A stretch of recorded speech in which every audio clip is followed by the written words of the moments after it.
Hola, buenas tardes. Mi equipo y yo pensamos hablar sobre qué es un turista, sus derechos, qué es un extranjero, sus derechos y las garantías individuales. Mi equipo se encuentra conformado por Fernández Ramos Fernanda, Graniel Castro Naila Abigail, Hernández Ramos Mauricio, Mazón Gutiérrez Vanessa, Méndez Olvera Karina, Reyes Cortés Brenda y su servidora Colula Gutiérrez Rosa. Yo les hablaré acerca de lo que es un turista. Un turista es una persona que viaja desplazándose temporalmente fuera de su lugar de residencia habitual y utiliza los servicios turísticos del lugar que visitan. La Organización Mundial del Turismo define al turista como aquellas personas que viajan a un destino principal ajeno a su lugar de residencia habitual por motivos de ocio o negocios y deben tener una estancia mínima de una noche. Hay diferentes tipos de turista, así que ahora les hablaré acerca de las diferencias de turista. El viajero es la persona que se desplaza entre dos o más lugares dentro de su país o un país diferente y no utilizan los servicios turísticos de los lugares que visitan. El visitante, que es la persona que acude al lugar para dedicarse a una actividad lucrativa, lícita y honesta. Estos sí utilizan los servicios turísticos y tienen la autorización para permanecer hasta por un año. Por último, tenemos al extranjero, que son las personas que no poseen las calidades determinadas del artículo 30 de la Constitución Política de los Estados Unidos Mexicanos, y es aquel que no tiene la nacionalidad mexicana. Bueno, a mí me tocó hablar sobre los derechos turísticos. Voy a hablar sobre el artículo 61. Habla sobre recibir información útil, precisa, veraz y detallada con carácter previo sobre todas y cada una de las condiciones de prestaciones de los servicios turísticos. El 2 habla sobre obtener los documentos que acrediten los términos de sus contrataciones y en cualquier caso las correspondientes facturas o comprobantes fiscales legalmente emitidos. El 3 habla sobre obtener bienes y servicios turísticos en las condiciones contratadas. El 4 habla sobre recibir los servicios y ser discriminados en los términos del artículo 59 de esta ley. El siguiente habla sobre contar con las condiciones de higiene y seguridad de sus personas y bienes en las instalaciones y servicios turísticos. Ahora voy a hablar sobre el artículo 62, que son los deberes de los turistas. El número 1 es observar las normas usuales de convivencia en el establecimiento turístico. El 2 es respetar el entorno natural y patrimonio cultural de los sitios en los que realicen alguna actividad turística. El 3 habla sobre pagar el precio de los servicios utilizados en el momento de la presentación de la factura o del documento que ampare el pago en el plazo pactado. Y a continuación les explicaré qué es un extranjero. Según el diccionario de la Real Academia Española, tiene tres significados, que es o que viene de un país de otra soberanía, natural de una nación con respecto de las naturales de cualquier otra, toda nación que no es la propia. Ahora bien, la Constitución Política de los Estados Unidos Mexicanos dispone que un extranjero es toda persona que no posee las cualidades determinadas por el artículo número 30, es decir, que no son mexicanos por nacimiento o naturalización. La Carta Magna señala que la nacionalidad mexicana se puede adquirir de dos maneras. La primera es por nacimiento, cuando la persona nazca en territorio mexicano o por extensión que haya nacido en embarcación o aeronave con bandera mexicana, o que al menos de uno de los dos padres sea mexicano. Y la segunda por adquirir matrimonio civil con hombre o mujer mexicana. Y debe tener una residencia de 2 años. Y también puede tramitar la carta de naturalización en la SRE, la Secretaría de Relaciones Exteriores, con una residencia de 5 años. Derechos de los extranjeros en México. A gozar de todos los derechos que reconoce la Constitución Política de los Estados Unidos Mexicanos y los instrumentos internacionales suscritos por el Estado mexicano. Derecho a la nacionalidad. Es el vínculo jurídico entre el Estado y las personas. Dicho vínculo otorga pertenencia e identidad, así como derecho a que el Estado les brinde protección, ya sea en su territorio o fuera de él. Derecho a la libertad de tránsito. Toda persona tiene derecho de circular libremente por el territorio mexicano, sin que tal derecho sea restringido, sino en virtud de una ley y por razones de interés público. Derecho a la seguridad jurídica y al debido proceso.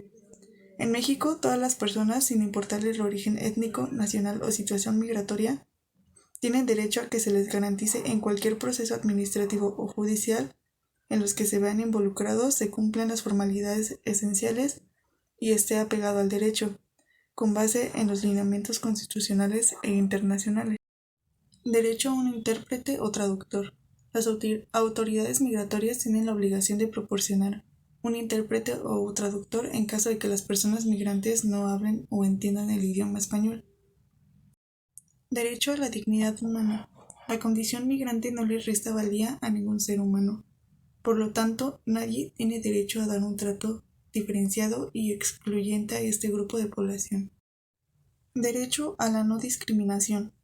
La Constitución Política de los Estados Unidos Mexicanos mandata la prohibición de toda discriminación motivada por origen étnico o nacional, como el género, la edad, las discapacidades, la condición social, las condiciones de salud, la religión, las opiniones, las preferencias sexuales o el estado civil o cualquier otra que atente contra la dignidad humana. En tal virtud, ese derecho no incluye a todas las personas migrantes que se encuentran en México. Derecho a solicitar asilo. En México, toda persona extranjera, en caso de persecución por motivos de orden político, tiene derecho a solicitar asilo. El mayor número de extranjeros que visitan nuestro país son colombianos que vienen de Colombia, venezolanos que vienen de Venezuela, estadounidenses que vienen de Estados Unidos, argentinos que vienen de Argentina, ingleses que vienen de Inglaterra, taiwaneses que vienen de Taiwán, coreanos que vienen de Corea y australianos que vienen de Australia. El principal motivo de su visita son los distintos atractivos turísticos que ofrece nuestro país. Pero al igual, muchos de ellos vienen por negocios, por estudios y una mejor calidad de vida a la que tienen en sus países. Incluso en algunas entrevistas hacia algunos de ellos dicen que México es un país muy lindo en su cultura, en sus tradiciones y que también es muy cálido y acogedor con ellos. México se caracteriza porque cuida sus derechos humanos, sus derechos laborales y sus derechos políticos. Los derechos humanos son los que pues poseemos todos nosotros. El derecho laboral es o se enfoca que tienen derecho a un trabajo en nuestro país. Hola, mi nombre es Naila Abigail y yo les voy a hablar acerca de las garantías individuales. ¿Qué son las garantías individuales? Bueno, son derechos fundamentales que los ciudadanos mexicanos gozan de acuerdo a la Constitución que versan sobre la libertad, seguridad, igualdad y propiedad. A continuación les hablaré acerca de los artículos constitucionales que contienen las garantías individuales. Artículo 1. En México, toda persona gozará de las garantías que otorga esta Constitución. Artículo 2. En el territorio nacional queda prohibida la esclavitud, teniendo una composición pluricultural. Artículo 3. La educación que otorga esta Constitución. Artículo 2. En el territorio nacional queda prohibida la esclavitud, teniendo una composición pluricultural. Artículo 3. La educación nacional es laica, gratuita y obligatoria hasta la secundaria. Artículo 4. Los hombres y las mujeres son iguales ante la ley, tienen derecho a la protección de salud, a una vivienda digna y decorosa. Las familias tienen derecho a informarse sobre el número de hijos y su esparcimiento, y estos tienen derecho a la protección de sus padres. Artículo 5. Todas las personas podrán dedicarse a la profesión, industria o comercio que prefieran, siempre y cuando sea lícito. Artículo 6.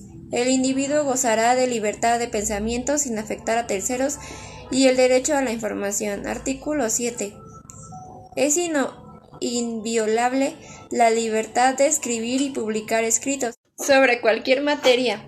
Depende del Estado el obrar por la libertad de las personas y asegurarse de que no se viole. 8. Los funcionarios públicos deberán respetar el derecho del ejercicio de petición por parte de los ciudadanos, siempre y cuando éste sea pacífico y respetuoso. Artículo 9. No se podrá coartar el derecho de asociarse o reunirse pacíficamente con cualquier objeto lícito. Artículo 10. Los habitantes de la República tienen derecho a poseer armas en su domicilio para su seguridad y legítima defensa, siempre y cuando no estén prohibidas por la ley o sean de uso exclusivo del ejército. Artículo 11. Toda persona tiene derecho a entrar a la República, salir de ella, viajar de territorio o mudar de residencia, sin carta de seguridad, pasaporte. Muy bien, yo les hablaré sobre el artículo 15, donde no se autoriza la extradición de reos políticos. Esto quiere decir que México no puede entregar a un detenido hacia países donde no se reconozcan los derechos fundamentales, en específico a presos políticos o esclavos. Bueno, en el artículo 16 se menciona que ninguna persona puede ser molestada en su domicilio o posesiones si no es por un mandamiento escrito, ya sea por la autoridad competente o por algún juez. Bueno, en el artículo 17 habla sobre que nadie puede hacer justicia por mano propia ni ejercer violencia para reclamar su derecho, ya que para esto existen autoridades competentes y de lo contrario pues esto se considera como un delito. En el artículo 18, solo que se cometa un delito que merezca pena privativa, se dará lugar a prisión preventiva. En el artículo 19 se menciona que ninguna detención excederá de 3 días o 72 horas, sin que se justifique si la persona es culpable o inocente. Bueno, en el artículo 20 se menciona que tienes derecho a un abogado, a guardar silencio, a obtener información sobre el delito y saber sobre qué se te acusa. En el artículo 21 nos mencionan que la investigación de delitos solo corresponde al Ministerio Público y a las policías, que éstas actuarán bajo la conducción y mando de aquel en el ejercicio de esta función. También nos hace mención que la imposición de pena es propia y única de la autoridad judicial. En el artículo 22 queda prohibida la pena de muerte y toda pena deberá ser proporcional al delito que se sancione y al bien jurídico afectado. El artículo 23 nos dice que ningún juicio criminal debe de tener más de 3 instancias y nadie debe de ser juzgado 2 veces por el mismo delito. Esto quiere decir que se tiene que condenar el delito en la segunda instancia. En el artículo 24 nos hace mención sobre que todos los mexicanos tenemos la libertad de religión o culto, ya que cualquier mexicano puede tener o profesar cualquier religión sin ningún problema. El artículo 25 corresponde al Estado la Rectoría del Desarrollo Nacional